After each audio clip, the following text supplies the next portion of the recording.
Did you know that color therapy has been used for thousands of years? But many of us don't realize that we've actually been practicing some form of color therapy our entire lives. We choose the colors we wear, the colors we eat, our furnishings, and wall colors.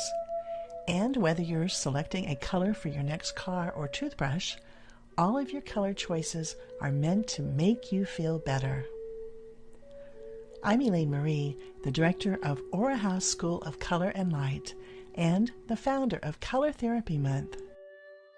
This March, please join me in celebrating the healing power of color. For ideas on how you can participate in this worldwide event, visit our website at colortherapymonth.com.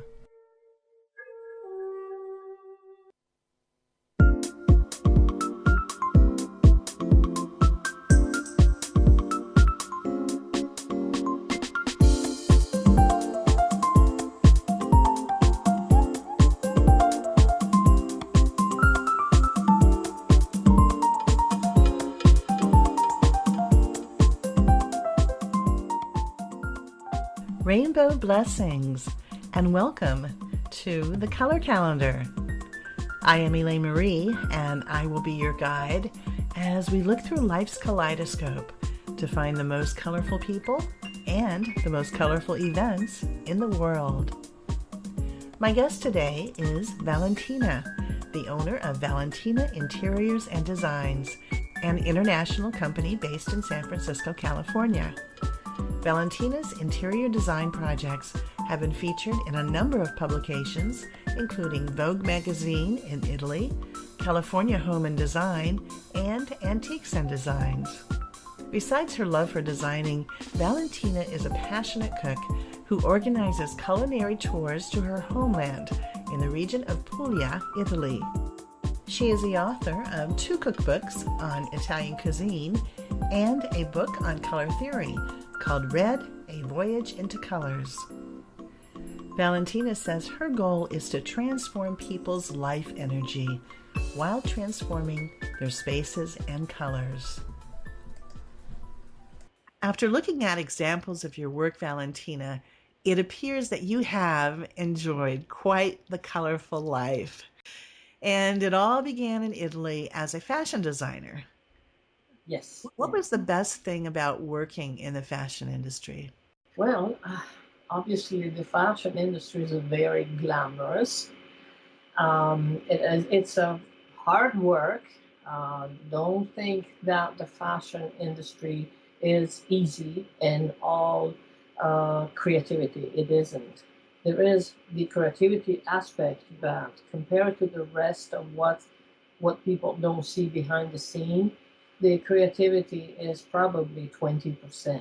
The rest is all very technical stuff: lighting, marketing, talking to salespeople, and looking at going to industries and looking at fabrics, and going to seminar and see what's coming up in the next year in advance, because in the fashion industry, people work at least a year in advance.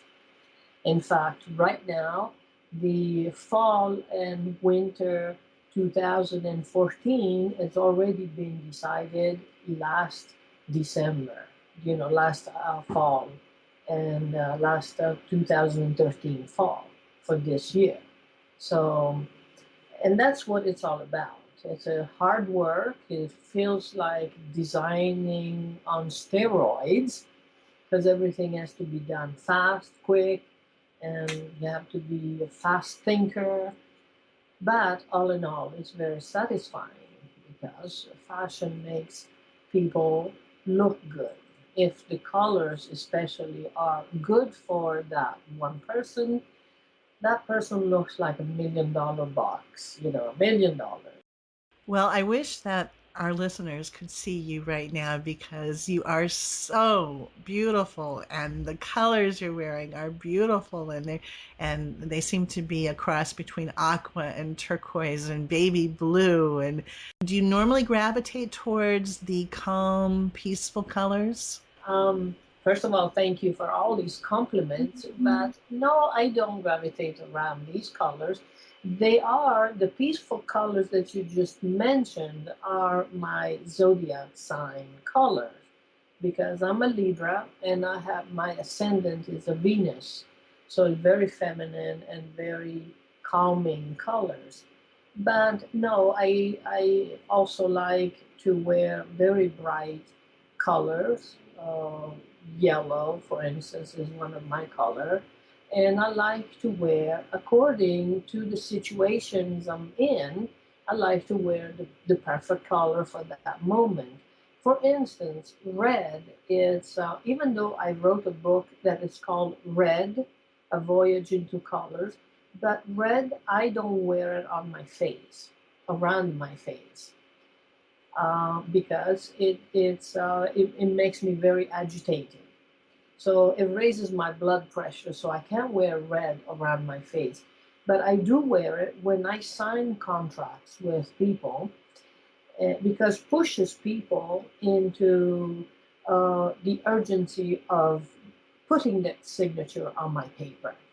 So I wear red in different parts of my body. Maybe I have red shoes, red purse, and a red skirt or pants, or maybe a red accessories, but I have something red. I don't have it around my face. So there are moments where I want to either push people to do things or I want to look confident inside of my skin or when I want to disappear, for instance. Often when I do presentations, if I know I'm going to have more than a friendly audience, more than friends and acquaintances. I'm going to have real professional audience. Then I might wear black because I don't want anyone's energy to come into me. I want to block other people's energy so I can talk and I can express my feelings or I can describe whatever project I'm talking about. And I have no distraction when I wear black. I actually disappear into the scene because black is that type of colors that because it blocks the energy from other people and also blocks the light because black has no light, you practically disappear. The person wearing black disappears into the background. But in those situations, that is what I want because I want them to concentrate not on me, but on the project or on the things that I'm saying.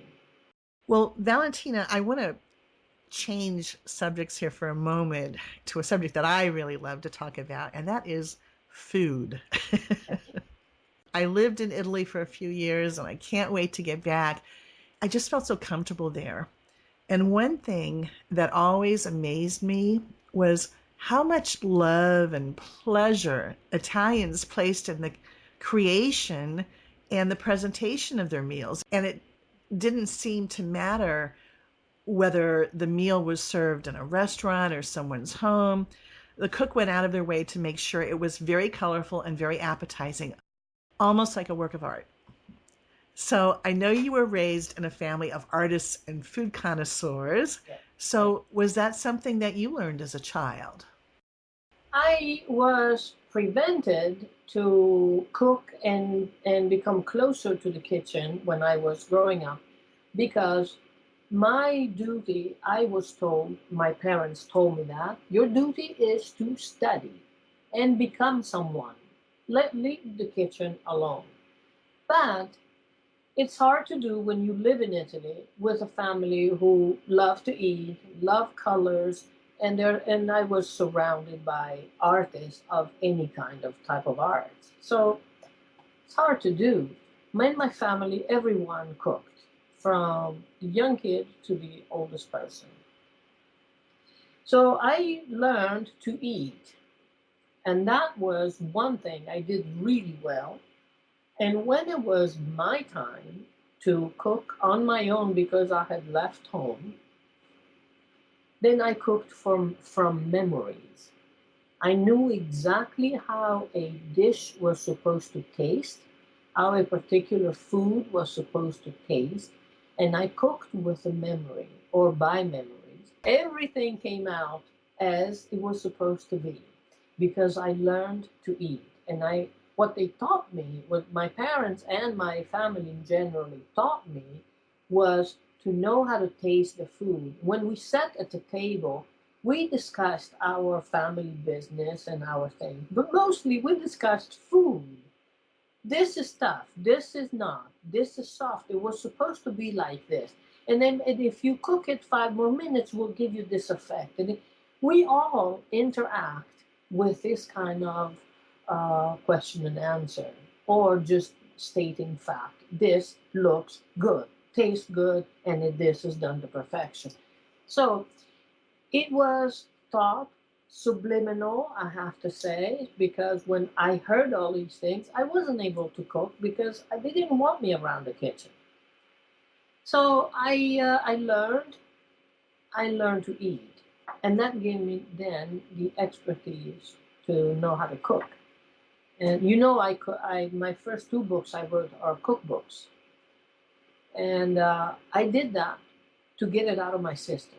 I wrote the cookbooks first before I wrote the design book because I wanted to get it out of my system. And I said, I know how to cook and I know how to eat well and I know how to eat inexpensive and very, very healthy food. Why should I not pass this knowledge to other people?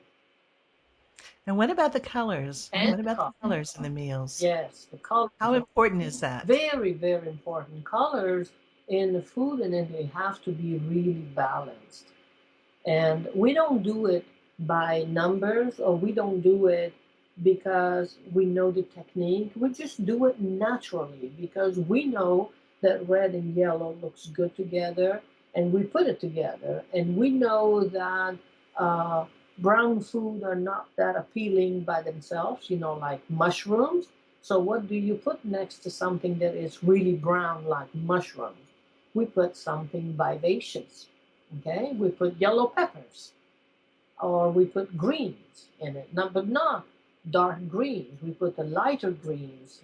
So all of this is done naturally because Italians have this natural, innate ability of using combination of colors that just look good. What I want to say about food, I also learned that food will balance or cure your chakra if you feel unbalanced, if you have the need to bring energies to your chakra. You do it with food, a lot less with exercise and other things, but mainly you do it with food because the only thing that goes into your body is food. Medicine is to stay away from it. Like people have a headaches, they shouldn't go to the pills. They should go to food and to food that will take your headaches away. I love the way you think.